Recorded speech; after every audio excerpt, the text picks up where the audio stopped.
আর কোনদিন শুধুমাত্র বনেদি আর শুধুমাত্র বনেদি এবং বড়লোকদের বাংলাদেশে আর থাকবে না ইনশাআল্লাহ। বাংলাদেশ গরিব প্রজা সাধারণদের বাংলাদেশে পরিণত করবার জন্য যে আন্দোলন, যে সংগ্রাম শুরু হয়েছে, ইনশাআল্লাহ এই সংগ্রাম মঞ্জিল পর্যন্ত পৌঁছবে। আমরা পরিষ্কার ভাষায় বলেছি, বড় বড় রাজনৈতিক দলগুলোর পক্ষ থেকে অনেক অফার দেওয়া হয়েছে।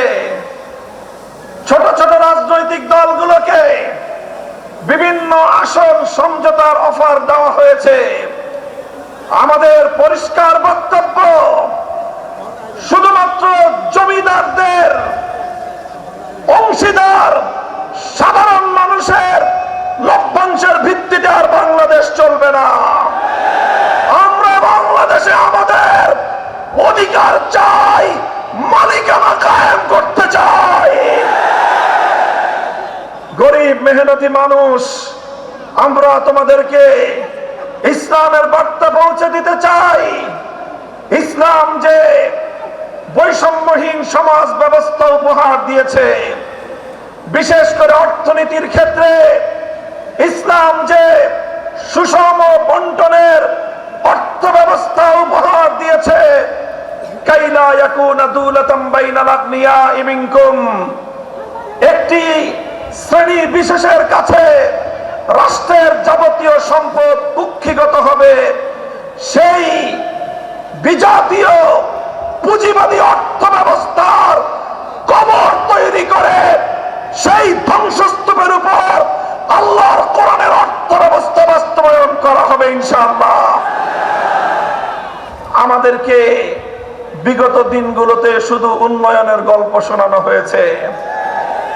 উন্নয়নের গল্পের একটা দৃষ্টান্ত আমরা দিয়ে থাকি। কেমন উন্নয়ন? বলে যে বাংলাদেশের আয় বেড়ে গেছে।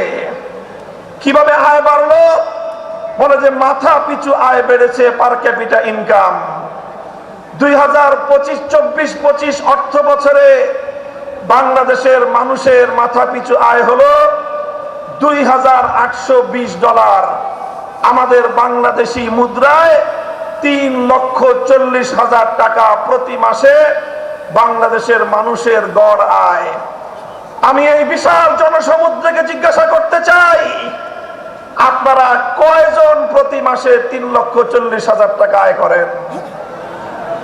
তাহলে কারা আয় করে 3,40,000 করে? সংগ্রামী সাথী ও বন্ধুগণ, ব্যাপারটা হলো এরকম। একজনে খাল পার হতে গিয়েছে, জিজ্ঞাসা করেছে গরিব একজন কৃষককে, খালে কি আমার ঠাই হবে?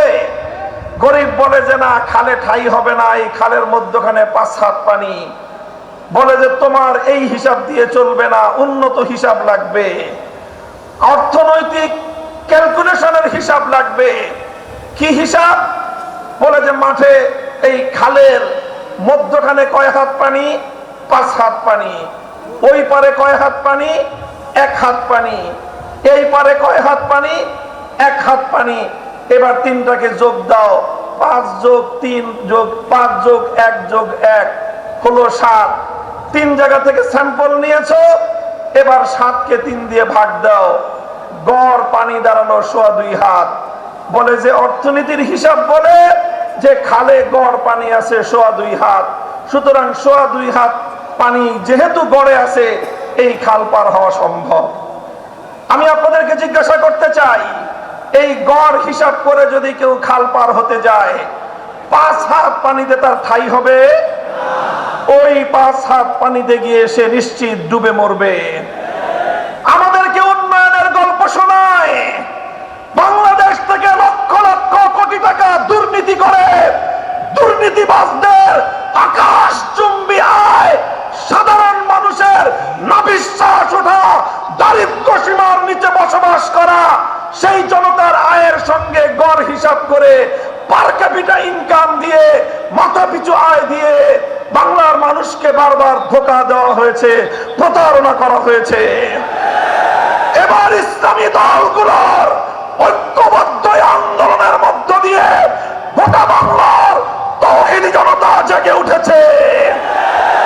ভারতবাদীর রাজনীতি আর বাংলার মাটিতে চলবে না। এবার বাংলার জমিন এদেশের সাধারণ মানুষের বিজয়ের মধ্য দিয়ে আল কোরআনের শাসন কায়েম হবে ইনশাআল্লাহ। কোরআনী অর্থ ব্যবস্থা, আল কোরআনের বিচার ব্যবস্থা, ইসলামের শাসন ব্যবস্থা, ইসলামী শিক্ষা ব্যবস্থা বাস্তবায়নের মধ্য দিয়েই সোনার বাংলাদেশ আমরা গড়ে তুলব ইনশাআল্লাহ। আপনারা ঐক্যবদ্ধ থাকবেন তো? আমরা বলি সোনার বাংলাদেশ দেখা শেষ, নতুন বাংলাদেশ দেখা শেষ, সবুজ বাংলাদেশ দেখা শেষ, ডিজিটাল বাংলাদেশও দেখা শেষ। এবারের বাংলাদেশ দেখতে চাই ইসলামের বাংলাদেশ, আল কোরআনের বাংলাদেশ, খেলাফতের বাংলাদেশ। হাতে হাত রেখে টেকনাফ থেকে তেতুলিয়া সকল ষড়যন্ত্রের বিরুদ্ধে, চক্রান্তের বিরুদ্ধে, আধিপত্যবাদের বিরুদ্ধে আমরা ইস্পাত কঠিন জনতার যে ঐক্য গড়ে তুলেছি, জনতার বিজয়ের মধ্য দিয়েই ইনশাআল্লাহ চূড়ান্ত লক্ষ্যে পৌঁছবে। আপনারা সকলেই যার যার জায়গা থেকে ঐক্যবদ্ধ প্রচেষ্টা চালিয়ে যাবেন তো ইনশাআল্লাহ। আজকের এই বিশাল গণসমুদ্রর গণসমাবেশ আল্লাহর রহমতে সাফল্যমণ্ডিত হয়েছে। এখন থেকে ঐক্যবদ্ধভাবে আগামী জাতীয় নির্বাচন এবং গণভোটে হাওয়া বাক্সকে বিজয়ী করবার জন্য ময়দানে নেমে পড়বো ইনশাআল্লাহ। আমরা নাসরুম মিনাল্লাহি ওয়া ফাতহুন করিব ওয়া আখিরু দাওয়ানা আলহামদুলিল্লাহি রাব্বিল আলামিন। আসসালামু আলাইকুম ওয়া রাহমাতুল্লাহ।